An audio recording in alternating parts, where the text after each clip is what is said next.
Hi there, welcome to Chesapeake Bites. I'm Chef John Shields, founder of Our Common Table. Join us as we travel around the bay, taking tasty bites of all that Chesapeake has to offer. In this series, we present one recipe every Wednesday, demonstrating how you can eat well, protect our environment, and rebuild our local food economy one dish at a time. Okay, we're going to make some Crabfulicious Cakes. Probably never heard of them. It's a whole new way to stretch the precious protein. So I'm going to show you how we do it. It's some people might call me a Chesapeake heretic for doing this, but we've done it, and people seem to be loving these crab cakes. All right, so the idea is we want to stretch protein. Crab has been very, very expensive. Not only expensive, but sometimes hard to come by, especially our local bed.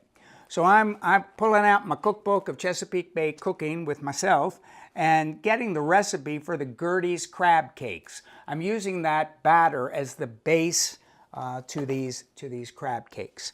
All right, so let's put the batter together first. So it's going to take a couple of eggs there, and I'm going to put 1, 2, 3, 4 heaping tablespoons of mayonnaise. And then I'm going to get myself some mustard, about 2 teaspoons of mustard. You can use a Dijon, you could use a dry mustard, whatever you like. Then I'm going to put a little bit of salt and black pepper in there. A couple little drops of Tabasco, just to spice it up a little bit. And then we're going to have some Worcestershire sauce. You find Worcestershire sauce in most Chesapeake, at least early American Chesapeake recipes. So that's going to take 1, 2 of that there. Going to stir all of this around. And once again, this is your basic crab cake batter.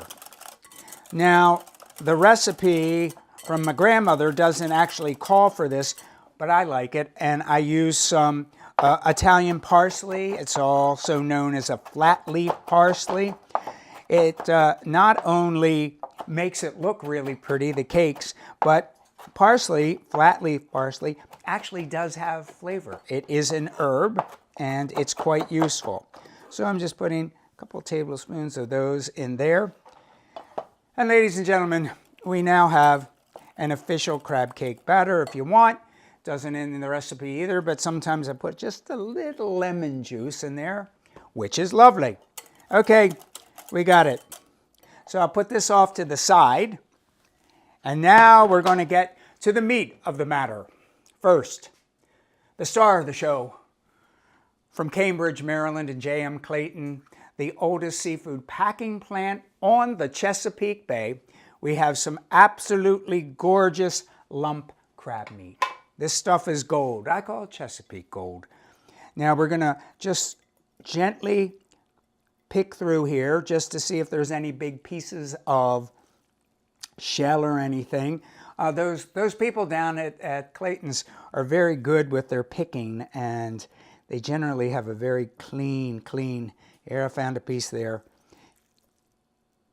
And there we go. We got through a whole pound of this beautiful, beautiful crab meat. It has so much flavor, just so much flavor.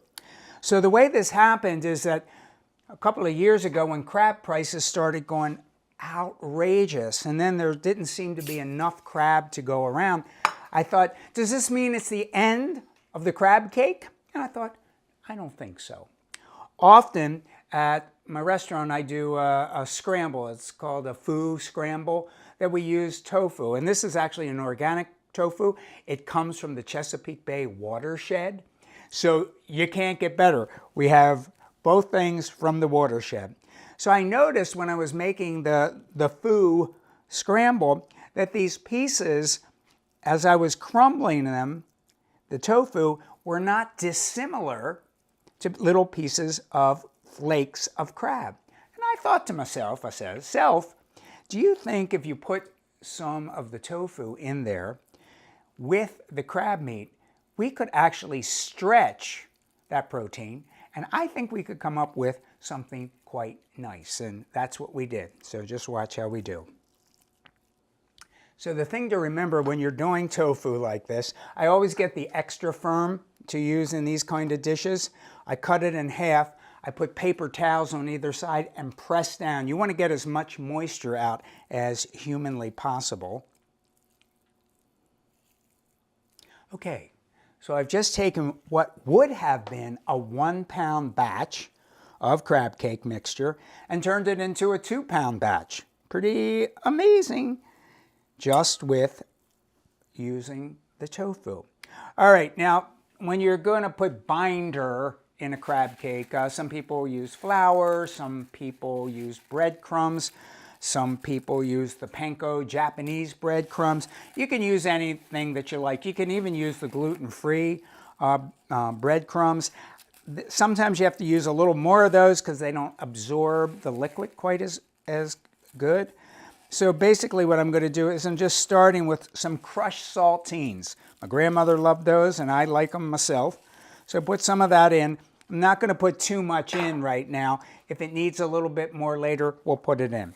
Okay, toss this all together. This is what I call the care and handling of crab cakes. Gentle, gentle, gentle. All right, remember that batter we made? I happen to have it right here. So we're going to take our batter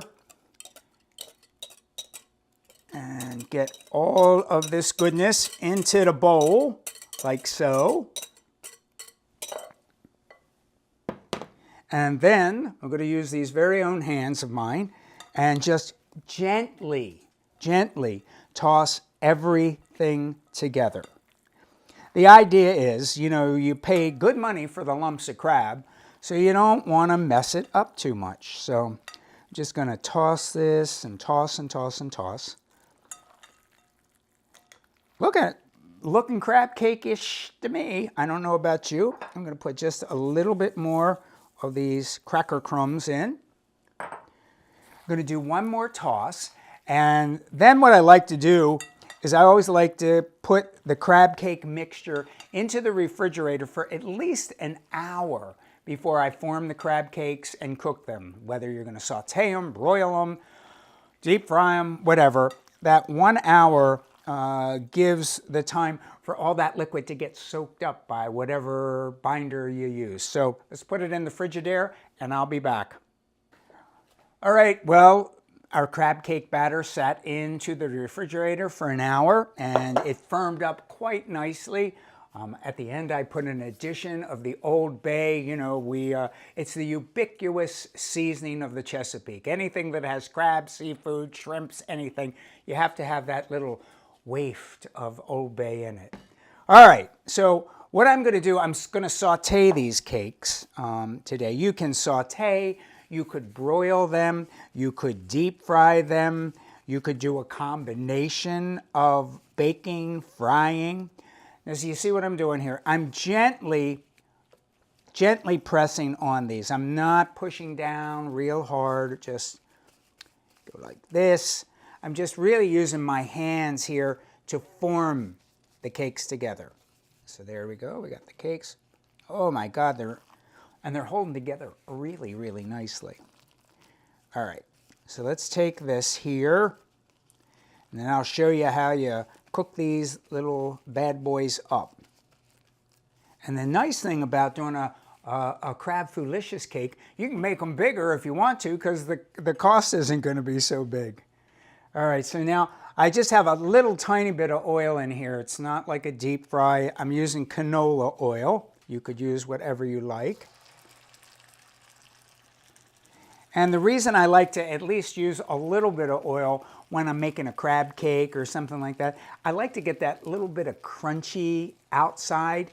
So you really theoretically could just get it seared on one side, seared on another side, and you could slip it into an oven, a 350-degree oven, and just leave that in there for another 10 minutes or so, 10, 12 minutes, and you're ready to go.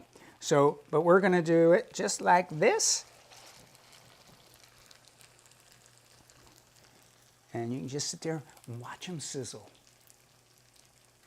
All right, these little babies are all sauteed up. About 5 minutes on each side is all you need. And get rid of this plate here. And now what I did is I have a plate down here with some paper towels, and I always do that with my crab cakes. That way you can just get any of the excess oil off of the crab cake very quickly. Look at these. They look beautiful. And just take a little bit like that, and you're there. You have absolutely amazing Crabfulicious Cakes. It's another wonderful way to stretch the protein and to keep our bay healthy. You know, when we don't have quite as many crabs, this is going to make us able to still enjoy everything about Chesapeake living. So until next time, let's get eating.